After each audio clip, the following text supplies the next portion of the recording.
호부견자라는 말을 아시나요? 호랑이 아버지의 개자식이라는 뜻이죠. 아버지는 호랑이처럼 뛰어난 능력을 가진 사람이지만 아들은 아버지만큼은 안 된다라는 말입니다. 그런 말이 딱 들어맞는 인물이 있는데요. 바로 수나라의 초대 황제인 수문제입니다. 수문제는 굉장히 훌륭한 정치를 펴 그가 나라를 다스린 시기에 태평성대를 가리켜 개왕성세라고 부르고 있죠. 이런 호랑이 수문제의 아들이 바로 개자식이었습니다. 그 아들은 중국 3대 폭군 중 한 명으로 일컬어지는 수양제이죠. 오늘은 수나라를 세우고 훗날 중국에 만들어진 나라들에도 영향력을 끼칠 정도의 정치 기틀을 만든 수문제에 대한 이야기입니다. 그의 이름은 양견으로 아버지는 양충이라는 인물이었는데요. 원래 선비족 가문이었지만 훗날 서위의 마지막 황제인 공제로부터 양시성을 하사받았고 이후 양시성을 쓰기 시작했던 것이죠. 그리고 양충은 북주의 칭호 중 가장 높은 주국대장군 직위에까지 올랐고 수국공에 봉해졌으며 재상급 직책이던 대전이까지 맡은 엄청난 권력가였습니다. 그 덕에 양견은 손쉽게 높은 관직에 오를 수 있었죠. 하지만 양견은 수나라를 세우기 전까지 목숨이 위태로웠던 많은 난관들이 있었는데요. 양견은 어릴 적부터 풍채가 남달랐기에 그것 때문에 생긴 재미있는 일화가 있습니다. 어느 날 양견을 보고 예사롭지 않은 기운을 느낀 북주의 명제가 은밀히 관상가를 불러 양견이 어떤 사람인지 보라고 지시를 내렸죠. 만약 양견이 북주를 무너뜨릴 정도의 위험한 인물이라면 더 크기 전에 미리 싹을 잘라놓을 생각이었던 것입니다.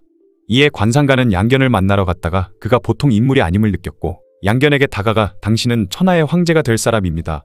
하지만 많은 피를 보고 난 뒤에야 그리 될 것이니 내 말을 잊지 마십시오. 라고 말한 뒤 다시 명제에게 돌아가 양견은 잘 돼봐야 대장군 정도에 불과한 인물이라고 말했던 것이죠. 관상가가 거짓말을 해주었던 덕에 양견은 목숨을 부지할 수 있었던 것입니다. 보고를 들은 명제는 안심했지만 양견의 예사롭지 않음을 느낀 사람은 또 있었습니다. 바로 북주의 대신이던 독고신이었죠.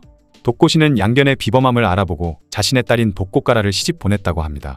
사실 독고신의 첫째 딸은 명제의 아내였고 넷째 딸은 당국공 이병에게 시집을 보냈는데 이병과 독고시 사이에서 태어난 인물이 바로 당고조 이연이죠. 그만큼 독고신은 북주의 황제의 장인이자 훗날 수나라를 세우는 양견의 장인이자 당나라를 세우는 이연의 외할아버지이기도 합니다. 어쩌면 독고 가문이 제일 성공한 집안이 아닌가 싶기도 하죠.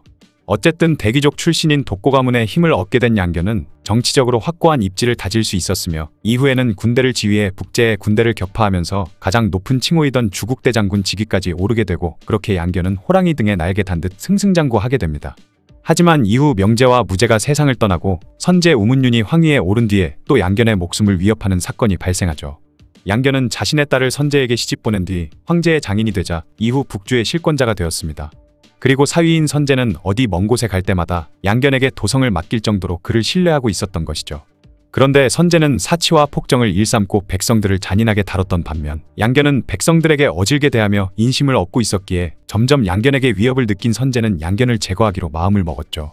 그리고 어느 날 양견을 궁으로 부른 선제는 병력들을 매복시킨 뒤 자신이 양견을 죽이라고 명령하면 그때 튀어나와 그를 죽여버리라고 지시를 내렸던 것입니다.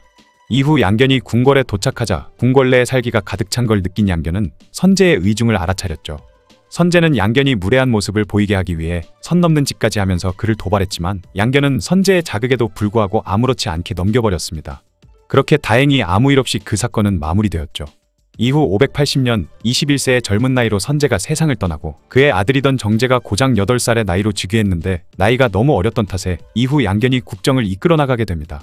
그리고 양견은 수왕이자 승상이자 섭정을 하면서 북주의 모든 권력을 독점하게 되었죠. 이후 양견은 지방에 있던 5명의 우문시 왕들을 궁으로 유인해 그들의 병권을 빼앗아 버렸는데 이에 화가 난 조왕 우문초는 연회를 열어 양견을 부른 뒤 술을 먹이고 죽여버릴 계획을 세웠습니다. 그렇게 양견은 조왕과 함께 술을 마시게 되었는데 이상한 낌새를 느낀 양견의 부하 원주가 양견에게 느낌이 이상하다며 자신이 막을 테니 얼른 이곳을 빠져나가라고 말했고 그렇게 양견은 암살의 위협에서도 벗어날 수 있었죠. 이후 양견은 조왕 우문초와 등왕 우문유에게 반역죄를 뒤집어 씌워 처형해버렸고 나머지 3명의 우문시 왕들도 차례대로 제거해 북주의 황족이던 우문시를 완벽하게 제압할 수 있었습니다. 이제 남은 것은 정제의 재위를 빼앗아 황위에 오르는 일밖에 없었지만 그는 손잡버리던 정제를 폐위시키는 것을 주저하고 있었죠. 그때 아내이던 독고가라는 남편에게 당신은 하루에 천리를 달리는 호랑이 등에 올라탄 처지이니 이제 내릴 수 없는 상황입니다. 라는 편지를 보냈는데 그 편지를 본 양견은 마침내 결심을 하게 되었고 결국 정제는 재위를 선양한다는 조서를 내렸던 것입니다. 그리고 양견은 다른 찬탈자들처럼 예의상 선양을 3번 거절한 뒤 드디어 황제로 즉위했고 국호를 수라고 지었죠.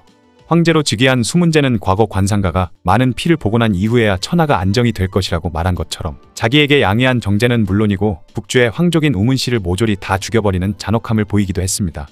그리고 나서 서쪽으로의 진출을 위해 장안을 도읍으로 삼아 적극적으로 대륙 통일 사업에 뛰어들었죠. 그리고 583년에는 북제의 잔당을 소탕했고 587년에는 후량을 그리고 589년에는 진나라를 멸망시키고 오랜 기간 분열되어 있던 천하를 통일했습니다. 그 뒤로도 수문제는 뛰어난 정치 능력을 보여주는데 과거제를 실시해 중앙집권제를 강화하고 귀족들의 힘을 약화시켰죠. 또한 토지를 균등하게 분배하는 제도인 균전제를 실시하고 거기다가 백성들의 세금까지 깎아주면서 백성들이 더 나은 삶을 살 수 있게 살펴주었습니다. 그리고 수문제는 황하와 장강을 연결시키는 대운하를 건설하려고 했는데요. 대운하 공사를 시작하고 나서 얼마 안 돼 백성들이 고통받고 있다는 이야기를 듣자 곧바로 건설을 중단했다고 합니다. 또한 자신 역시 소박하며 근검절약하는 삶을 살았고 날이 가면 갈수록 수나라 국고는 풍족해졌던 것이죠. 그리고 태영, 효수영, 거열영 같은 혹형들을 폐지하기도 했고 개왕율령 반포, 구품중정제, 선거제, 조용조제도 실시 등 많은 관제도 정비했으며 이 조용조 제도는 훗날 당나라의 조세징수체제가 되기도 했습니다. 거기다가 그가 만든 정치 제도는 훗날 당나라 율령제의 기초가 되기도 했으며 이후 생긴 여러 국가들과 주변 동아시아 나라들의 정치제도의 기반이 되었을 정도로 훌륭한 제도를 실시했죠. 이런 수문제의 정치는 훗날 당태종 때에 언급되는데 당태종이 신하들에게 수문제의 정치에 대해 물으니 신하들은 위사전찬이라고 대답했다고 합니다. 이는 혼자 모든 일을 처리하다 보니 식사할 시간도 없어서 일하는 곳으로 식사를 가져오라고 했다는 뜻이라고 하죠. 그만큼 그는 근면성실함을 잘 보여주고 있었던 것입니다. 또한 수문제 시절에는 재미있는 일화도 많은데요. 어느 날 왕가라는 사람이 70여 명의 죄수들을 장안으로 압송하고 있었죠. 그런데 죄수들이 너무 힘들어 하는 걸 보고 불쌍한 생각이 들어 죄수들의 몸에 걸친 칼과 쇠사슬을 풀어주고 나서 몇 월 며칠까지 장안으로 오라고 하고 죄수들을 보내준 것입니다. 만약 죄수들이 도망가기라도 하면 자신의 목이 10개라도 모자랄 판이었죠. 그런데 모두 약속한 시간에 죄수들이 한 사람도 늦지 않고 돌아왔다고 합니다. 이 소식을 들은 수문제는 그 죄수들에게 다음해 가을에 다시 장안에 모이라고 명령하고 모두 돌려보냈다고 하죠. 그리고 이듬해 약속한 날짜에 모두가 모이자 수문제는 크게 기뻐하면서 죄수들의 죄를 사면해 주었고 왕가의 벼슬도 높여주었다고 합니다. 또 하루는 관중지방에 대기근이 들자 수문제는 신하를 보내 백성들이 뭘 먹고 살고 있는지 조사하도록 했죠. 그러자 신하가 들고 온 것은 콩껍질과 쌀겨를 섞어 만든 떡이었는데 신하는 백성들이 이런 걸 먹고 목숨을 연명하고 있다고 보고했던 것입니다. 그러자 수문제는 자신이 나라를 잘 다스리지 못하니 백성들이 고통받고 있다며 자신의 밥상에서도 반찬을 줄이고 오랜 기간 술과 고기도 먹질 않았다고 하죠. 그만큼 백성들의 삶을 생각해주는 훌륭한 성군이었던 것입니다. 그로 인해 국고가 가득 찼을 정도로 나라는 풍요로워졌으며 인구수도 선양을 받기 전보다 약 2배만큼 많아졌을 정도였죠. 그러나 이런 수문제에게도 결점은 있었는데요. 나라가 안정이 되자 긴장이 풀렸는지 점점 나랏일을 소홀히 하기 시작했고 나이가 들수록 관리들에 대한 의심이 깊어져 툭하면 관리들을 매질하는 경우도 많았으며 자신이 기분이 좋을 땐 신하들에게 상을 주고 기분이 나쁠 땐 갑자기 벌을 주는 등 이상한 짓을 저지르기도 했습니다. 그리고 황태자 책봉 문제도 그를 괴롭혔는데 처음엔 장남이던 양용을 태자로 책봉했지만 양용이 주색에 빠져 사치스러운 생활을 즐기는 등 악행을 저지르자 평소 양용을 싫어한 문헌왕후가 수문제에게 태자를 바꾸자고 추청했던 것이죠. 이에 결국 양용은 태자에서 폐위되고 차남이던 양광이 태자 자리에 오르게 됩니다. 이 양광이 바로 호부견자의 주인공이자 중국 역사상 최악의 폭군이 되는 수양제이죠. 그리고 602년 문헌왕후가 세상을 떠나자 수문제는 엄청난 충격을 받게 되었고 이후 정신이 피폐해져 병에 걸려 눕게 됩니다. 그런데 이때 태자이던 양광의 진짜 모습을 보게 되는 사건이 발생하는데요. 수문제가 병에 걸려 생사를 헤맬 때 선화부인과 용화부인은 밤낮을 가리지 않고 수문제 곁에서 시중을 들고 있었죠.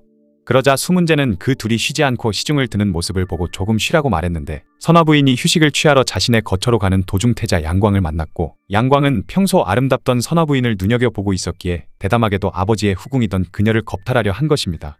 이에 겨우 도망친 선화부인은 온매무새가 헝클어진 채로 수문제에게 달려가 태자가 자신에게 이렇게 했다고 말했는데 이에 격분한 수문제는 그 짐승만도 못한 놈이 나라를 다스리겠다고?